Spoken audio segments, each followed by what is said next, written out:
अब आइए ले चलते हैं आपको सीधा महाराज जी की इस बहुत ही अलौकिक और दिव्य घटना पर। दोस्तों, महाराज जी के अमेरिकी विदेशी शिष्य रामदास एक बार एक स्वामी के साथ में दक्षिण भारत की यात्रा कर रहे थे और रामदास के साथ में उसके द्वारा करी गई सेवा से प्रसन्न होकर उन स्वामी ने उन्हें एक शक्तिशाली शिव मंत्र की दीक्षा दी और बताया कि इस मंत्र का जाप करने से वह अपार धन संपत्ति तथा शक्ति का मालिक हो जाएगा। रामदास के मन में वो मंत्र पाने के बाद में वास्तव में लोभ आ गया था और वह लगातार कई हफ्तों तक उस मंत्र का जाप करते रहे, इसी आशा में कि स्वामी जी ने जो कहा कि यह मंत्र जब सिद्ध हो जाएगा तो तुम्हें अपार संपत्ति और शक्ति प्राप्त होगी। बस यही लालच रामदास के भी मस्तिष्क और उसके दिल में घर कर गया। रामदास इसी लोभ में कई हफ्तों तक लगे रहे इसी मंत्र का जाप करने में। और दोस्तों, कुछ ही समय बाद में वह मंत्र सिद्ध होने लगा। उस मंत्र के सिद्ध होते ही रामदास शरीर के बाहर भी निकलकर भ्रमण करने लगे। तब रामदास को यह भी याद आया कि इस घटना के ठीक 5 साल पहले उनसे महाराज जी ने पूछा था कि क्या वह उड़ना चाहते हैं। तब रामदास ने कहा था कि महाराज जी, हम मनुष्य के कोई पंख तो नहीं लगे होते, परंतु तब बाबा ने यह भी कह दिया कि हमारी भविष्यवाणी है कि एक दिन तुम जरूर उड़ोगे। और आज 5 साल बाद में इस मंत्र की साधना के सिद्ध हो जाने के पश्चात रामदास को वो प्राप्ति हुई। जब वह अपने शरीर से बाहर निकलकर भ्रमण करने लगे तो उन्हें महाराज जी की कही हुई भविष्यवाणी सच होती हुई आज मिली। सच में महाराज जी की भविष्यवाणी अब सच हो गई थी और उसी के कारण वह शरीर से बाहर भी उड़ने लगे थे।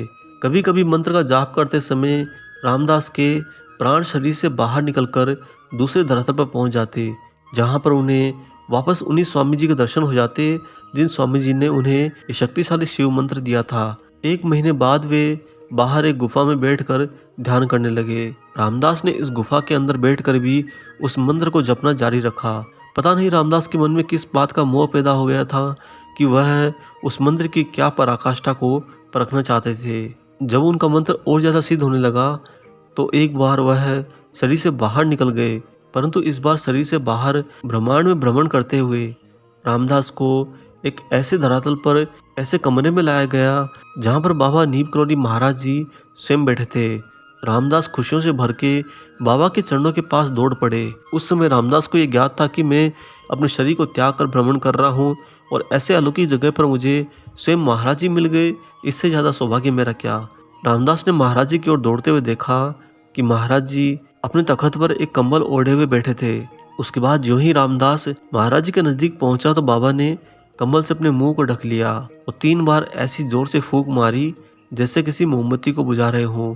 रामदास को अनहद ही महसूस हुआ कि जैसे हर एक महाराज जी की फूंक के साथ उनका शरीर अब फूलता जा रहा है, मानो उनकी किसी आंतरिक नली में हवा भरी जा रही हो। एक एक करके बाबा ने 3 बार फूंक मारी और तीसरी बार की फूंक पर वो दृश्य ही पूरा गायब हो गया जिसमें रामदास अपने शरीर को त्याग कर एक अलौकिक धरातल पर था जहां पर बाबा के दर्शन हुए थे।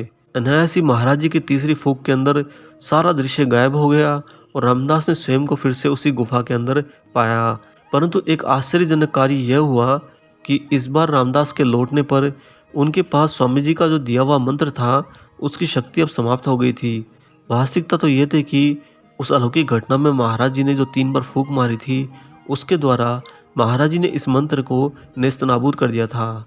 यहाँ तक कि ना सिर्फ रामदास के लिए उस मंत्र की सारी शक्ति समाप्त हो गई, अभी तो रामदास को अब उस मंत्र को जपने की इच्छा भी मर गई। वास्तविकता यह थी दोस्तों कि महाराज जी ने उस शक्तिशाली मंत्र बंधन से रामदास को मुक्त कर दिया था। यहीं पर एक गूढ़ बात यह भी निकल कर आती है कि जब आप किसी मंत्र को सिद्ध करते हैं तो आपको लगता है, आपको ऐसा भ्रम होता है कि आप उस मंत्र को सिद्ध हो जाने पर उस मंत्र की जो ऊर्जा है, जो शक्ति है, उसको अपने वश में कर लोगे, उसे अपने बंधन में कर लोगे। परंतु वास्तविकता ये है कि होता बिल्कुल ठीक उल्टा है। आप जब मंत्र को सिद्ध कर लेते हो तो वास्तव में आप एक जीवात्मा ऊर्जा के तौर पर उस मंत्र के गुलाम हो जाते हो, उस मंत्र के वश में हो जाते हो। दोस्तों, जो मंत्र होता है उसकी सर्वव्यापकता अति विशाल है। एक मंत्र पूरे ब्रह्मांड को बांध सकता है। उस मंत्र को आप कैसे वश में कर सकते हो? हाँ, यह हो सकता है कि वह मंत्र सिद्ध होने के बाद में आपको ही नचाए और आपको ही अपने वश में रखे। इसीलिए महाराज जी ऐसे किसी भी प्रकार के बंधन से अपने भक्तों को सदैव स्वतंत्र रखने में भरोसा रखते थे। बाबा हमेशा चाहते हैं कि उनका कोई भी भक्त इन तरह की आदतों में ना फंसे, जहाँ पर वो मंत्रों को सिद्ध करने में लगा हो और बाद में कालांतर में स्वयं को अपने आप को ही मुसीबतों में घिरा हुआ पाए, तब जाकर महाराज जी को गुहार लगाए।